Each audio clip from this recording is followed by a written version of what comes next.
Welcome to the Real News Network. I'm Jess Lenore in Baltimore. On Wednesday, Donald Trump and Hillary Clinton squared off in the third and final presidential debate in Las Vegas, moderated by Fox's Chris Wallace.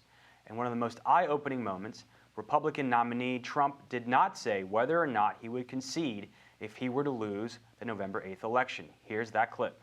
Your running mate, Governor Pence, pledged on Sunday that he and you, his words, will absolutely accept the result of this election. Today, your daughter Ivanka said the same thing. I want to ask you here on the stage tonight, do you make the same commitment that you will absolutely, sir, that you will absolutely accept the result of this election? I will look at it at the time. I'm not looking at anything now. I'll look at it at the time. What I've seen is so bad. First of all, the media is so dishonest and so corrupt, and the pile-on is so amazing. The New York Times actually wrote an article about it that they don't even care. It's so dishonest, and they've poisoned the minds of the voters. But unfortunately for them, I think the voters are seeing through it. Are you saying you're not prepared now to commit to that principle? What I'm saying is that I will tell you at the time. I'll keep you in suspense. Issues not mentioned in the debate include the topic of climate change, Dakota Access Pipeline, or ending mass incarceration. Well, now joining us to discuss this is Mike Prysner. He's an Iraq War veteran, co-founder of March Forward, an organization of veterans and active duty members of the U.S. military fighting to end the wars in Afghanistan and Iraq. He's also the producer of the Empire Files with Abby Martin. Thanks so much for joining us again, Mike. So, Mike, as we just heard, Trump refused to say if he would accept the results of the election. Clinton replied, "You're not up to doing that job," adding that by not conceding, Trump would be denigrating U.S. democracy. Well, what's your response to that? We know that you've been critical of both major political parties in previous interviews, but doesn't this sort of set Trump apart in this election historically as well? Yeah, well, first of all, his kind of inciting his supporters to go to polling places to make sure no funny business is happening, as he said, that's actually an extremely dangerous and worrisome thing that's reminiscent to the days of Klan terror when they were trying to suppress black people from voting then. So I think that's a very serious threat that needs to be paid attention to.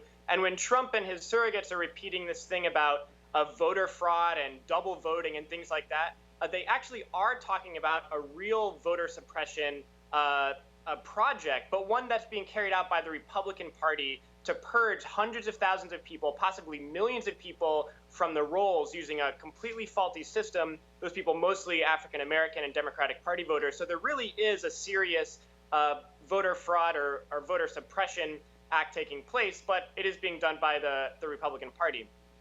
That being said, I think that the immediate focus on this point, right? I was watching MSNBC, CNN, Fox News, all of them. The big story they were running with right at the conclusion of the debate was this idea that Trump might not recognize the results of the election.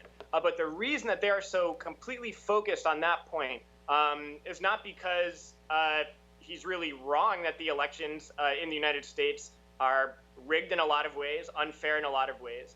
The reason that everyone united against him was because the elections themselves are just supposed to be, as every media outlet has said, the peaceful transfer of power. But they mean the peaceful transfer of power from one representative of the rich and elite to another representative of the rich and elite. And the job of the president is to manage these common affairs and common interests of this sector that sits at the very top of society. And so for Trump to be calling that into question was a major offense to the elites of this society who want the election to go down very, without any issue, and so that people keep accepting it as a legitimate process, when in reality it's really not. And that's part of Trump's appeal. He's representing himself as an outsider, not tainted by this corrupt political system, and so he continued to point to the releases done by WikiLeaks, and so it seems like it's for the people that can't distinguish him from that same, and we know the media has done. They've given him tons of media coverage, but for most of that time, it wasn't critical. So many voters are not educated about his links to that same system, and the fact that he represents those same interests. So that's where it seems like a lot of his support is coming from, people that feel, in many cases, rightfully disenfranchised. Yeah, absolutely. And of course, the media helped create this monster. propping him up as some kind of legitimate person and not the disgusting pig that we know he has been since, for decades.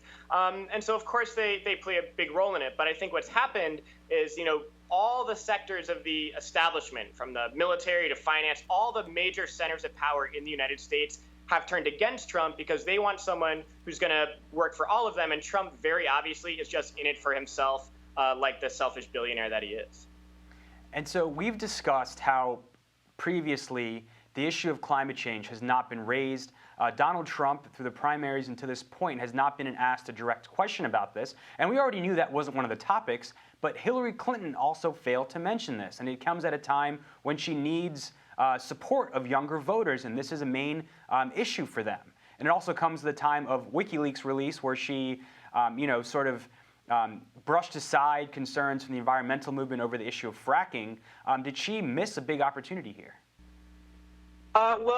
She missed a big opportunity to appeal to the supporters of Bernie Sanders and to appeal to the many, many millions and millions of people who know that the situation with the environment and climate change is the greatest threat that's ever faced us as a species, and could really call into question our ability to exist on the planet, in our lifetimes. I mean, this is can't really overstate how serious of a thing this is. But there was an intentional thing that she didn't mention it.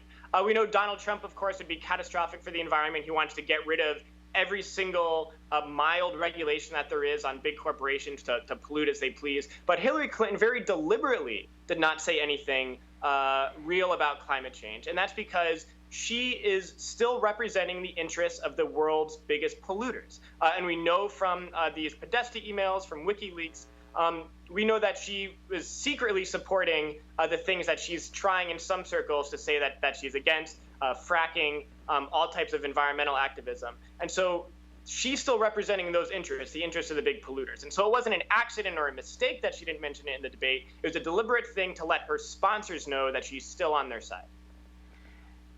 The United States is the most incarcerated country on the planet, but that issue of racial justice was not raised in this debate, the final presidential debate, less than 3 weeks until with the election to go.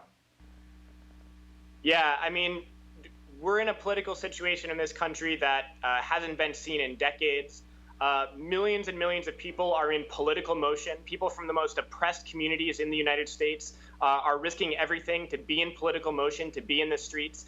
You're seeing in city after city after city mass protests, mass uprising that are challenging the core institutions of power. And so you would think that something that serious would be a topic of discussion in U.S. politics. But of course it's not. They know it's ultimately a problem that they cannot resolve because it's linked to the very structures of the society that they're ruling. And so, of course, they're not going to talk about it. But I think the encouraging thing is with these issues, the issues of mass incarceration and issues of police brutality, two unprecedented epidemics in our society.